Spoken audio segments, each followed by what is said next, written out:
Hello everyone, सभी का बहुत बहुत स्वागत करता हूँ आप सभी का अपना यूट्यूब चैनल बेस्ट प्रोजेक्ट में। आप दोस्तों, आप सब अच्छे होंगे, स्वस्थ होंगे, अपनी तैयारी को जबरदस्त तरीके से कर रहे होंगे। जी हाँ दोस्तों, तैयारी आप करते रहिए क्योंकि आपका नज़दीक में दिन ब दिन आपका एग्जाम जो है ना नज़दीक होते जा रहा है। ठीक है, इस समय आपको क्या करना है, कॉन्सेंट्रेट हो जाइए और शांतिपन से अपना तैयारी करते रहिए। दोस्तों, आज का सेशन क्या है? आज का सेशन में हम आप डिस्कस करने वाले हैं मैथ का सब्जेक्टिव क्वेश्चन के बारे में। ये पार्ट 2 का वीडियो है क्योंकि पार्ट 1 का वीडियो में मैंने मैथ का सब्जेक्टिव क्वेश्चन का कुछ क्वेश्चन सॉल्यूशन करके अपलोड कर दिया था। अगर आपने नहीं देखा है तो आप इस वीडियो के डिस्क्रिप्शन पे जाके उस वीडियो को ध्यान से देख सकते हैं। ठीक है, तो ज़्यादा समय हम लोग वेस्ट नहीं करेंगे, फटाफट से सारे क्वेश्चंस को सॉल्यूशन देखेंगे, सारे क्वेश्चन को समझेंगे और देखेंगे कि क्या क्या क्वेश्चन हमारा पूछा गया था। ठीक है, तो जैसे पहला क्वेश्चन आपको स्क्रीन पे दिख रही होगी और ये सारे जो सवाल है दोस्तों, ठीक है, जैसे कि ये सेक्शन सी है और सेक्शन सी में जितने भी सारे सवाल हैं वो सारे आपके 5 मार्क का हैं और 5 मार्क में से मतलब यानी कि आपको टोटल 3 क्वेश्चन का आंसर देना है। ठीक है, तो चलिए स्टार्ट करते हैं और देखते हैं पहला क्वेश्चन आपको स्क्रीन पे दोस्तों दिख रही होगी। क्वेश्चन नंबर 15 है। ये क्या पूछा है कि एक द्विघात समीकरण दिया हुआ है। ठीक है, एक द्विघात समीकरण 4x², ठीक है, 4x² minus 4√3x plus 3 is equal to 0 का पहले क्या क्या निकालना है, का हमको पहले विविक्तर निकालना है। ठीक है, पहले क्या निकालना है, विविक्तर निकालना है, विविक्तर ज्ञात करें। दूसरा क्या निकालना है, मूल की प्रकृति बताएं।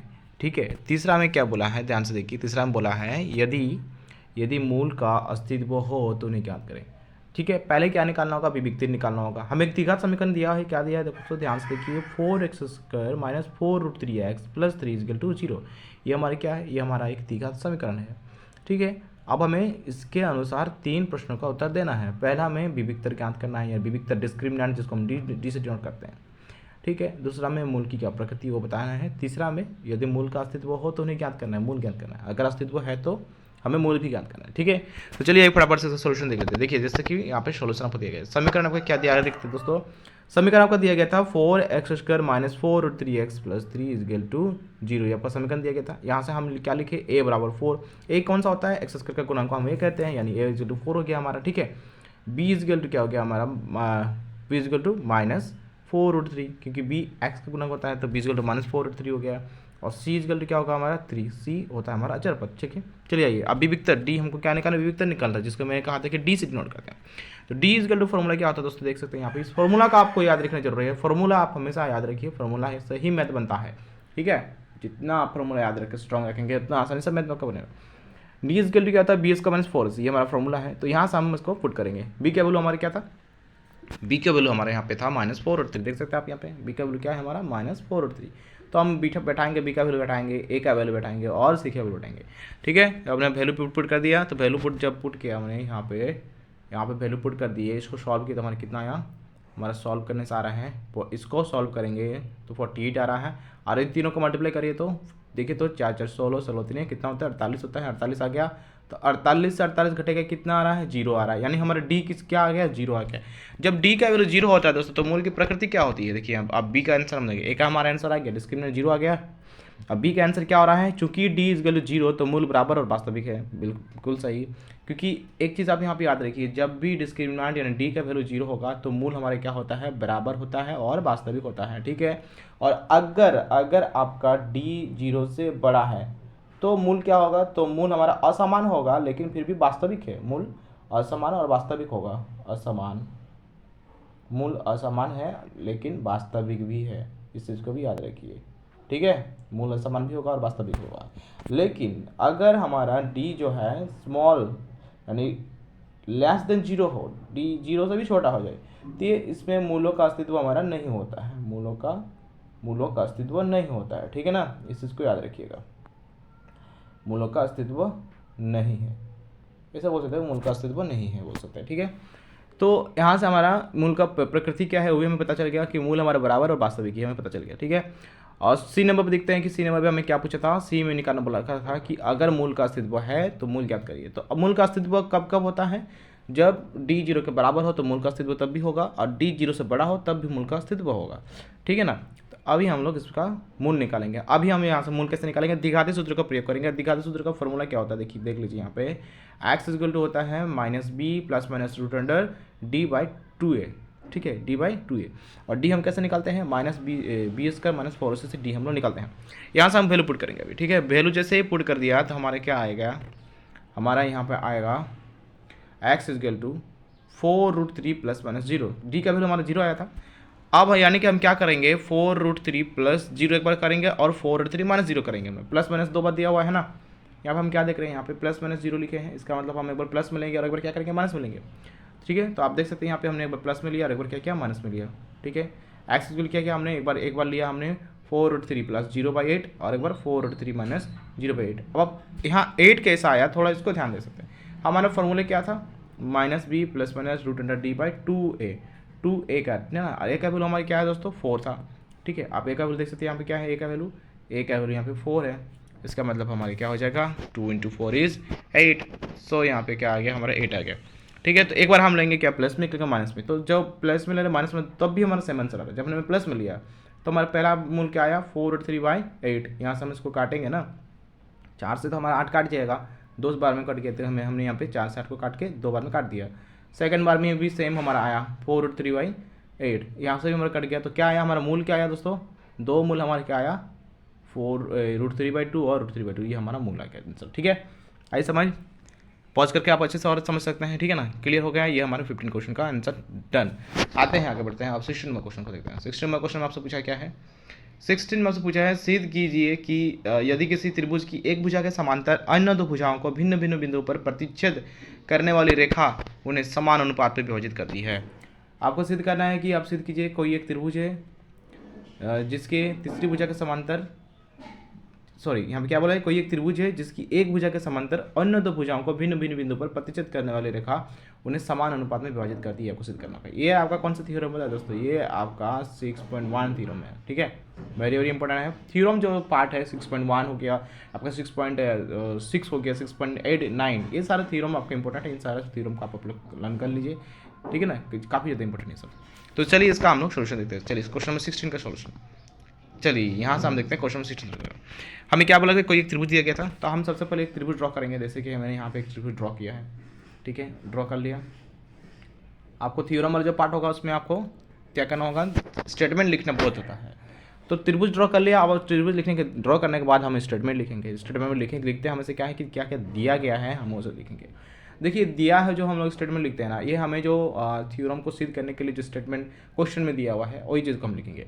हमें बोला गया था ना कि एक त्रिभुज है, हमने क्या लिखा, दिया है ABC एक त्रिभुज है ना, जिसमें D समांतर BC। हमें बोला गया था कि एक भुजा जो है ना दूसरी भुजा के समांतर है। यहाँ पे आप देख सकते हैं कि D जो है ना, ये समांतर हमारा BC की है। ठीक है, क्लियर। फिर क्या लिखते हैं हम लोग, फिर लिखते हैं कि हमें सिद्ध क्या करना है, इस चीज़ को लिख देते हैं। अब सिद्ध क्या करना है, हमें सिद्ध करने में बोला गया था कि आप सिद्ध कीजिए कि AD/DB समान अनुपात में विभाजित करती है ना, अन्य 2 भुजाओं को समान अनुपात में विभाजित करती है। तो अन्य 2 भुजा यानी कि ये जो आपका ये वाला पार्ट है, यानी कि AD/BD या फिर DB बोल सकते हैं, ये हमारा बराबर होगा किसके, AE/EC के। तो यहाँ पे आपको क्या सिद्ध करना है, AD/BD या DB बराबर AE/EC, ये आपको सिद्ध करना है। ठीक है, हो गया स्टेटमेंट क्लियर यहाँ से। अब हम इसको कैसे करेंगे, इसको सॉल्व करने के लिए हमको पूरा बनाने के लिए क्या करना पड़ता है, हमको रचना करना पड़ता है। तो हमने रचना में क्या क्या, ध्यान से देखिए। रचना में हमने क्या, रचना में हमने EN लंब AB डाल दिया और DM लंब AC डाला और BE एवं CD को मिला दिया। देख सकते हैं यहाँ पे फिगर में हमने क्या क्या किया है। रचना में हमने रचना में EN को लंब डाला किस, कौन सा भुजा पे, भुजा AB पे। ठीक है, और DM को लंब डाला कौन सा भुजा पे, भुजा AC पे। ये बात होगी क्लियर। और उसके बाद क्या किया हमने, उसके बाद क्या किया हमने, BE को और CD को मिला दिया। ठीक है दोस्तों, ये BE और CD को हमने क्या क्या दिया, मिला दिया। क्लियर, यहाँ पे हो गया हमारा, ये था हमारा रचना। रचना करने के बाद अब हम आते हैं प्रमाण में। प्रमाण में हमने क्या किया, हमने प्रमाण में त्रिभुज ADE को लिया। ठीक है, प्रमाण में क्या किया, त्रिभुज ADE के लिए। थोड़ा ध्यान से देखेंगे हम त्रिभुज ADE को। देखिए यहाँ पे अब त्रिभुज ADE को लिया गया है हमारा। ठीक है, ये हमारा त्रिभुज ADE है। चलिए इसको समझते हैं। हाँ, त्रिभुज ADE में इसका हम लोग क्षेत्रफल निकालेंगे। तो त्रिभुज का क्षेत्रफल क्या दोस्तों, हाफ इंटू आधार इंटू ऊंचाई, यानी 1/2 इंटू आधार इंटू ऊंचाई। ठीक है, देख सकते हैं यहाँ पे हमने क्या लिखा है, त्रिभुज ADE का क्षेत्रफल बराबर हम क्या लिखेंगे कि हाफ इंटू आधार इंटू ऊंचाई। अब हाफ इंटू यहाँ पे आधार क्या होगा, चलिए फिगर में देखते हैं। आधार AD होगा। ठीक है, हमने कौन सा त्रिभुज लिया है, चूँकि हमने त्रिभुज ADE को लिया है तो इसका लंब ये है ना, यानी ये वाला आधार हो जाएगा। तो AD हमारा आधार हो गया। और लंब को हम लोग क्या मानते हैं दोस्तों, ऊंचाई मानते हैं। तो ऊंचाई की जगह पर हम क्या लेंगे, EN लेंगे, यानी हमारे यहाँ पे क्या होगा, है ना, देख सकते हैं आप यहाँ पे त्रिभुज, यदि आप त्रिभुज ADE इक्वल टू क्या लिखे हमने, AD इंटू EN। आधार हो गया AD, EN हो गया ऊंचाई, इसको समीकरण एक मानेंगे। इसी प्रकार हम दूसरा त्रिभुज मानेंगे BDE में। अब दूसरा त्रिभुज आप यहाँ पे देख सकते हैं BDE, ये आपका B है, D है और ये आपका E है, ये वाला पार्ट, ठीक है ना, BDE में। इसमें हम क्या देख सकते हैं, ये हमारा आधार क्या होगा, ये होगा। क्यों आधार होगा, ये होगा हमारा, क्योंकि हमारे यहाँ पे देख सकते हैं ऊंचाई ये वाला पार्ट है, ठीक है, ये वाला हमारा क्या है, EN लंब है ना इस पर, तो ऊंचाई वाला पार्ट हो गया ये हमारा। तो अब हम क्या करेंगे यहाँ पे, एरिया ऑफ त्रिभुज BD इज इक्वल टू क्या करेंगे, आधार हमारा BD हो गया, ऊंचाई हमारा सेम EN हो गया, तो इसको हमने समीकरण 1 माना, समीकरण 2 माना था। अब हम क्या लिखेंगे यहाँ पे, देखिए देख सकते हैं समीकरण 1 और 2 का हम लोग अनुपात कर देंगे, ठीक है। तो हमने यहाँ पे क्या किया, समीकरण 1 और 2 का अनुपात करने पर, अब अनुपात कर दिए, अनुपात मतलब बटा कर देंगे, तो जब हम दोनों ही त्रिभुज के एरिया को बट्टा कर दिए, ठीक है ना, तो हमारे क्या आया 1/2 इंटू AD इंटू EN, क्योंकि ये त्रिभुज एरिया ऑफ त्रिभुज ADE का है, और एरिया ऑफ त्रिभुज BD इक्वल टू क्या आया था हमारा 1/2 इंटू BD इंटू EN, यहाँ से EN कट जाएगा, 1/2 कट जाएगा, क्या बचा दोस्तों हमारा AD/BD बच गया। तो हम यहाँ पे लिख देंगे AD/BD बच गया, ठीक है ना। अब हम लेंगे त्रिभुज, इसी प्रकार हम करेंगे क्या, त्रिभुज लेंगे ADE को, फिर से लेंगे ADE को, और त्रिभुज लेंगे DEC को। आप यहाँ फिर से आइए फिगर में आते हैं। अब हमने एक बार त्रिभुज ADE लिया था, तब हमने ऊंचाई किसको लिया था, उसका ऊंचाई माना था EN को, ठीक है। अब हम फिर से त्रिभुज ADE को लेंगे, लेकिन इस बार हम ऊंचाई किसको मानेंगे, इस बार ऊंचाई मानेंगे हम DM को, ठीक है ना, क्योंकि DM भी तो लंब है यहाँ पे, तो DM को हम लंब मानेंगे, ठीक है। पहला त्रिभुज हमने ADE लिया और ऊंचाई किसको माना, DM को माना। अब दूसरे बार में हम अभी त्रिभुज लेंगे, अभी हम त्रिभुज लेंगे DEC को लेंगे, ठीक है। आप देख सकते हैं यहाँ पे DEC है, DEC को लेंगे, तो इस पे D सब जब लिए हमने, हम अभी इसमें हमारा लंब कौन है, यहाँ पर भी हमारा लंब DM है ना, तो ऊंचाई हम इसमें भी DM को लेंगे। आधार क्या लेंगे दोस्तों, आधार हम लेंगे इसी को, कैसे लेंगे, इसी को हम आधार लेंगे, ठीक है। चलिए अब हम इसका क्षेत्रफल देखते हैं। तो इसी प्रकार हम यहाँ पे देख सकते हैं एरिया ऑफ त्रिभुज ADE और एरिया ऑफ त्रिभुज DEC का अनुपात कर देंगे, तो सेम क्या आएगा हमारा 1/2 इंटू AE मेरा आधार था उसमें, ठीक है, और DM मेरा लंब था, इसलिए उसको ऊंचाई मानेंगे। DEC में क्या था, इसी हमारा आधार था और DM हमारा लंब था, तो DM कट गया, तो हमारे यहाँ से क्या बचा, AE/EC बच गया, ठीक है ना। यहाँ पर हम क्या देखें कि एरिया ऑफ त्रिभुज ADE बाई एरिया ऑफ त्रिभुज DEC बराबर AE/EC हमारा आ गया, ठीक है। अब हमने क्या लिखेंगे यहाँ पे, चूँकि त्रिभुज BDC और त्रिभुज DEC एक ही आधार तथा समांतर रेखाओं BC और DE के मध्य बने दो त्रिभुज हैं। आप यहाँ देख सकते हैं कि दो जो त्रिभुज हैं BDC और DEC, ठीक है, देख सकते हैं फिगर में, देख सकते हैं आप BDC, ठीक है, और क्या है DEC, ये दोनों ही त्रिभुज एक ही आधार और समांतर रेखाओं के बीच बने दो त्रिभुज है। तो क्लास 9 में एक थ्योरम था, है ना, त्रिभुज की प्रमेयिका में, एक त्रिभुज प्रमेयिका, ठीक है, क्या था उसमें कि एक ही आधार और समांतर रेखाओं के बीच बने दो त्रिभुज क्या होते हैं, आपस में बराबर होते हैं, ठीक है ना। यानी हम एरिया ऑफ त्रिभुज जो BDC है, ठीक है, एरिया ऑफ त्रिभुज BDC बराबर दिखाएंगे हम त्रिभुज एरिया ऑफ त्रिभुज DEC के, ठीक है। तो हम यहाँ आप देख सकते हैं, हमने वही चीज़ यहाँ पे दिखाया, हमने क्या दिखाया, हमने दिखाया कि, ठीक है, हमने यहाँ पे क्या दिखाया, वही चीज़ को दिखाया कि हमने दिखाया एरिया ऑफ त्रिभुज BDC जो है ना, एरिया ऑफ त्रिभुज DEC के बराबर है। इसे हम समीकरण 5 मान लेते हैं। तो समीकरण 5 से, यानी कि हम समीकरण अभी देखते हैं, लास्ट कंक्लूजन हमारा आ गया, अतः समीकरण 1, 2, 3, 4 और 5 से हमने क्या सिद्ध कर दिया कि हमारा जो AD/BD है वो हमारा बराबर है AE/EC के, ठीक है। यहाँ से हमारा क्या गया, प्रूफ हो गया, ठीक है, क्लियर। आप देख सकते हैं समीकरण 1 में क्या आया है हमारा, समीकरण 1, 2, 3, 4, 5 से देखिए, यहाँ पे समीकरण 3 में क्या आया है, AD/BD आया है, AD/BD आया था समीकरण 3 में, और उसके बाद हमने जो समीकरण 4 निकालने का आया था, AE/EC आया था, ठीक है, AE/EC। तो AE/EC AD/BD के बराबर हो गया। क्यों बराबर हो गया, क्योंकि इनके त्रिभुज का क्षेत्रफल का अनुपात भी हमारा क्या हो गया, आपस में बराबर हो गया, तो दोनों बराबर हो गया, यहाँ से तो बराबर हो गया, हमारा हो गया सिद्ध, ठीक है, प्रूफ हो गया यहाँ पे। आई शाबाश, चलिए आगे बढ़ेंगे, नेक्स्ट क्वेश्चन पर बढ़ेंगे आप लोग अभी। चलिए आप आते हैं क्वेश्चन 17 में। 17 में आपको दिया है क्या, 7 मीटर ऊंचे भवन के शिखर से एक केबल टावर के शिखर का उन्नयन कोण 60 डिग्री है और इसके बाद का अवनमन कोण 45 डिग्री है। टावर की ऊंचाई ज्ञात करिए। अच्छा, टावर की ऊंचाई हमको निकालना है। चलिए आइए बनाते हैं, इसको सॉल्व करते हैं।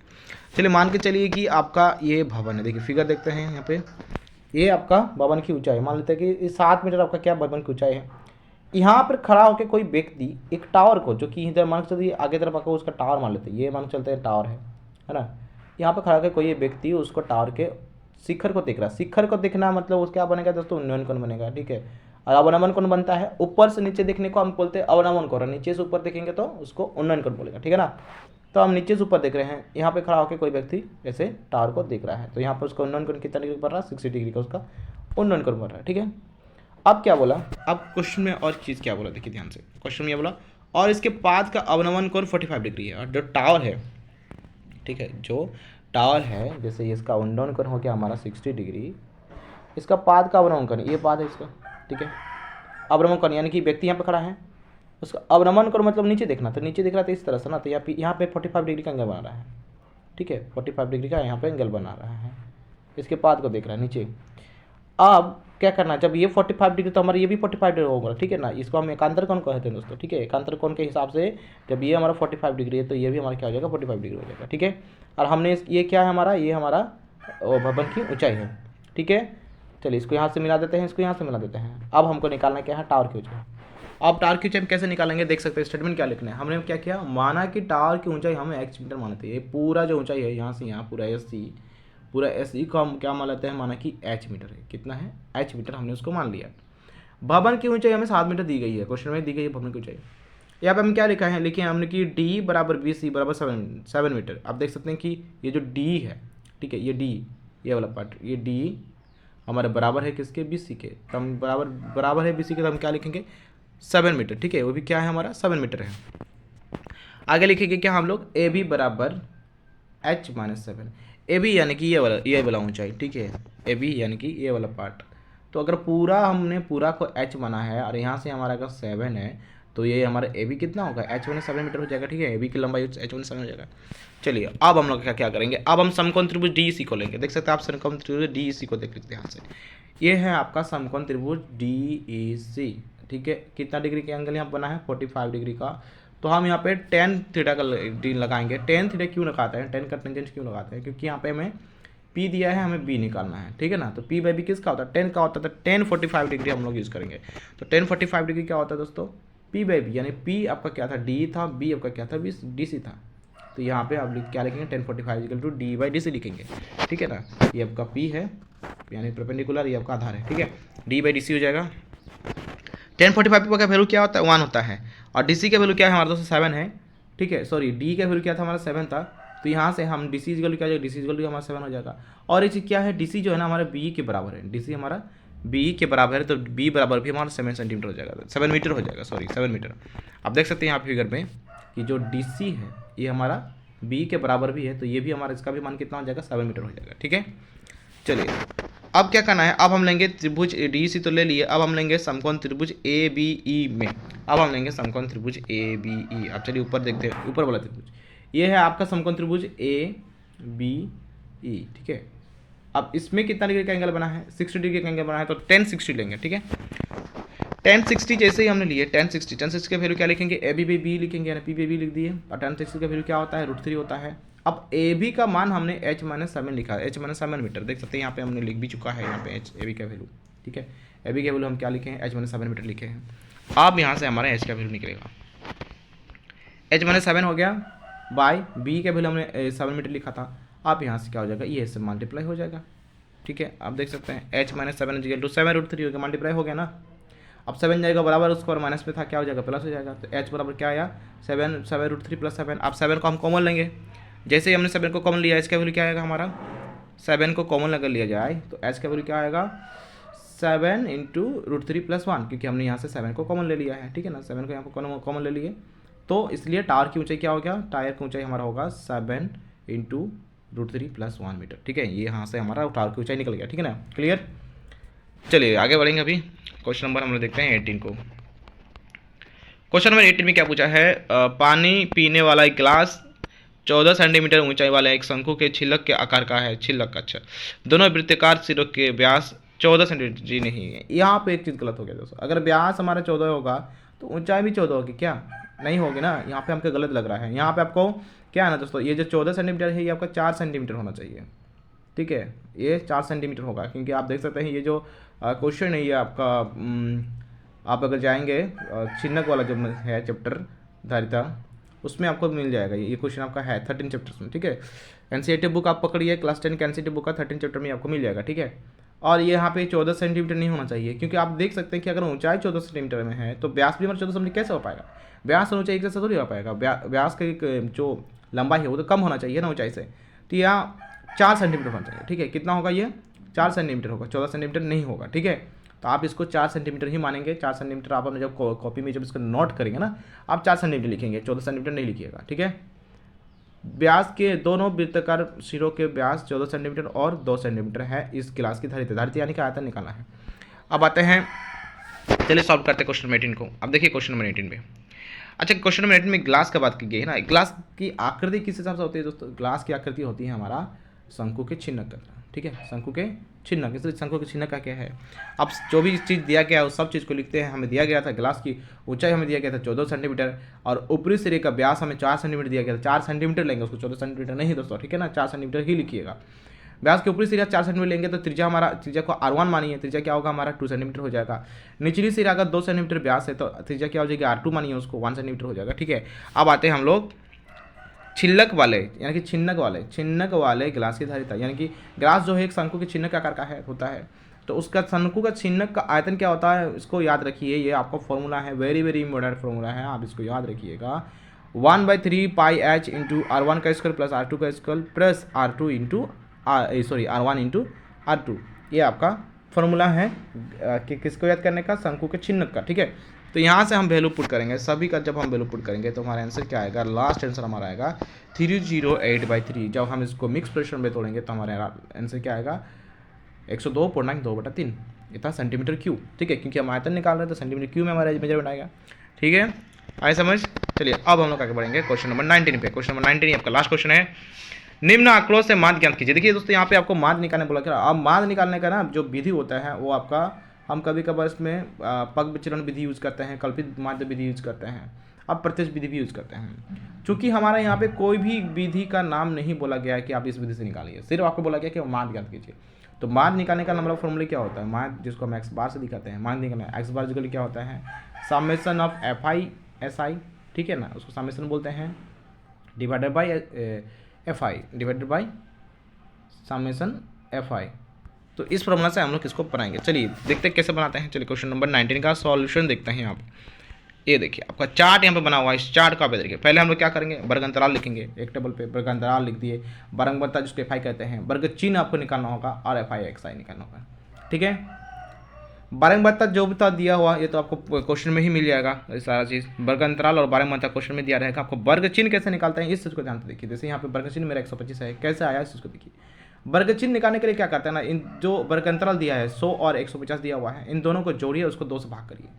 वर्ग चिन्ह निकालने का फॉर्मूला क्या है, वर्ग अंतराल में जो 2 संख्या दी रहेगी, ठीक है, उसमें क्या करेंगे उच्च सीमा निम्न सीमा दोनों को हम लोग जोड़ेंगे और 2 से डिवाइड कर देंगे। जैसे 100 और 150 को जोड़िए और 200 डिवाइड करेंगे ना तो आपका आंसर आएगा दोस्तों 125, ठीक है। इस प्रकार से हम लोग क्या करते हैं, वर्ग चिन्ह निकालते हैं। तो सभी संख्याओं का आप वर्ग चिन्ह जोड़, जैसे कि 50 200 को 150 और 200 को भी जोड़ के आप 2 से भाग करिए, सभी का वर्ग चिन्ह आ जाएगा, ठीक है। वर्ग चिन्ह आ गया। वर्ग चिन्ह निकालने के बाद क्या करते हैं, वर्ग चिन्ह को हम क्या किससे डिनोट करते हैं, XI से डिनोट करते हैं और वर्गमूलता FI से।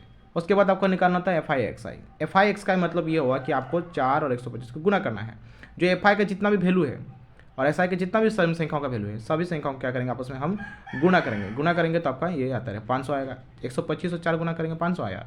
उसी प्रकार 175 5 गुना करेंगे 875 आएगा, ठीक है, इस तरह वैल्यू आएगा। फिर आपको लास्ट में क्या निकालना है, EFI, सॉरी ये इसे ई नहीं कहते हैं दोस्तों, इसको समेशन कहते हैं। समेशन FI आपको निकालना है, क्या निकालना है, समेशन FI। समेशन FI कैसे निकालते हैं, ये जो आपका वर्गमूलता का जितने मान है, जैसे कि 4 हुआ, 5 हुआ, 12 हुआ, 2 हुआ, 2 हुआ, इन सभी का क्या कहते हैं, इन सभी को हम लोग योग करते हैं, इसको कहते हैं समेशन FI, ठीक है। समेशन FI मतलब योग करना। इन सभी संख्याओं का योग करेंगे, जितना आएगा उसको लिखेंगे हम समेशन FI की जगह पे। और उसके बाद हमें क्या करना है, समेशन FI XI भी करना होता है, समेशन FI XI, यानी कि जो FI और XI का जो वैल्यूज है, जितने भी नंबर्स हैं उन सभी का एडिशन, इन सब को जोड़ेंगे। तो इन सभी को जब जोड़ दिया, इन सभी नंबर्स को जब जोड़ेंगे तो हमारा कितना आ रहा है दोस्तों, हमारा आया 5275। कितने, ठीक है, कितना आया 5275 आ गया। अब हम क्या निकालेंगे, माध्य निकालते। चलिए माध्य निकालने का फॉर्मूला पे हम लोग पुट कर देते हैं।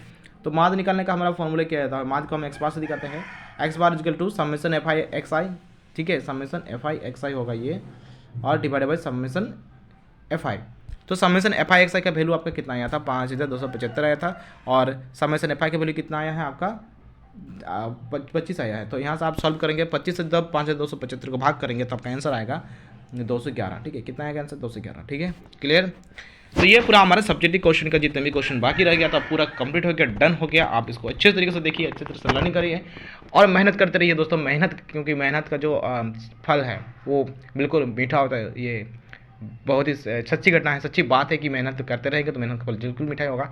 आज थोड़ा तकलीफ लगेगी, थोड़ा सा संघर्ष करेंगे तो संघर्ष के बाद आपका जो जीवन है बहुत ही आनंदमय हो जाएगा। ठीक है, तो मेहनत अपना करते रहिए और बहुत ही अच्छे से करते रहिए और स्वस्थ रखिए अपने आप को, खुश रहिए। वीडियो अगर अच्छी लगी है तो वीडियो को आप लाइक करें, शेयर करें, हमारे चैनल को सब्सक्राइब करें और भी ऐसे और भी अपडेट्स पाने के लिए जरूर सब्सक्राइब करें। हमारे टेलीग्राम ग्रुप को ज्वाइन कर सकते हैं दोस्तों।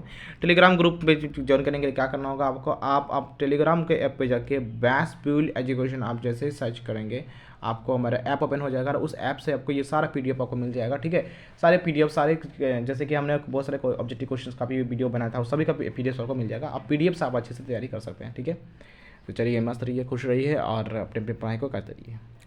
Thank you everyone.